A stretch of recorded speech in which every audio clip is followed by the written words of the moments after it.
I'm with Stephen A. It seems like every time the Dallas Cowboys get put in a position where either they make the playoffs or have a great regular season, they end up losing in the first or second round. And now we're talking about basically if they'll be a Super Bowl contending next year. Now I understand what Dez Bryant is talking about. He felt confident about their particular offense, but it's just bad timing. No need to even bring it up at this particular point because you didn't even beat the Green Bay Packers when you had home field advantage. You coming off a great season, and you were expected to be in the NFC Championship or possibly the Super Bowl, but you ended up losing.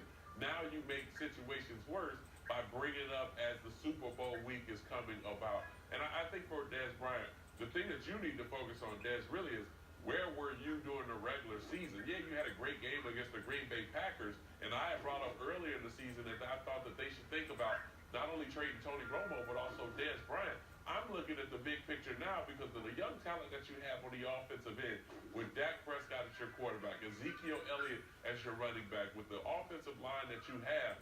If you're not going to be there each and every week as their starting wide receiver and you're going to be so inconsistent, you need to figure out what you're going to do next. So stop worrying about if you're the only team that's going to beat the Atlanta Falcons, because that's over. You've already had the U-Haul truck packed up, and you guys have probably been in Vegas, which I've seen pictures of them hanging out in Vegas before the Pro Bowl, and you guys are focusing on something other than what's happening next week. So let it go. And for the Cowboy fans, I'm with you, Stephen A. It's always something of them, wait till next year. We're going to be outstanding next year.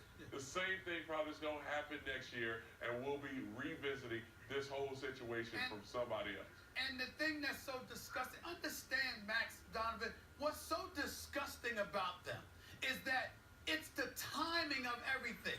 I mean, they don't take any time to wallow in any kind of, they don't take any time to say, damn, we came up short. We really didn't get it done. Let me discipline. In other words, the kind of advice we would give to an Odell Beckham Jr. or somebody else never applies to the Cowboys. Never applies. I'm trying to tell you, I read a text on my radio show. I got a lifelong buddy of mine who's my college roommate, Mark Turner. I love him like a brother, but damn it, I can't stand him because he's one of the biggest Cowboy fans I know. A dude, Pete Whitfield, went to school with me, another Cowboy fan. Allen Iverson calls me to get on me about getting on the Cowboys. I mean, Allen Iverson. I mean, you can't make this stuff up. And what is the belief? What is it that they're saying? The Dallas Cowboys lose on Sunday after a 13-3 season, which really was 14-2 because they would have beat the Eagles if the last game of the regular season matters. They lose a game. They don't win a playoff game. And the first words out of their mouth, you know we're going to get another, you know we're going to get a Super Bowl, right? We're going to get a Super Bowl within the next 2-3 years, right? This is what they're saying. I'm talking within 24 hours. That's the problem. Jerry Jones is sitting there. He's the ringleader.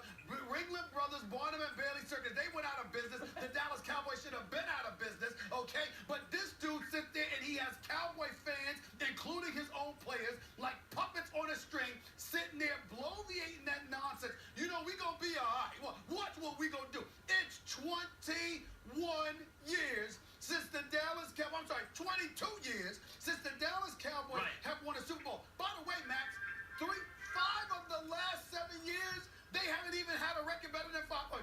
5 of the last 7 years, they haven't even had a better than 500 record.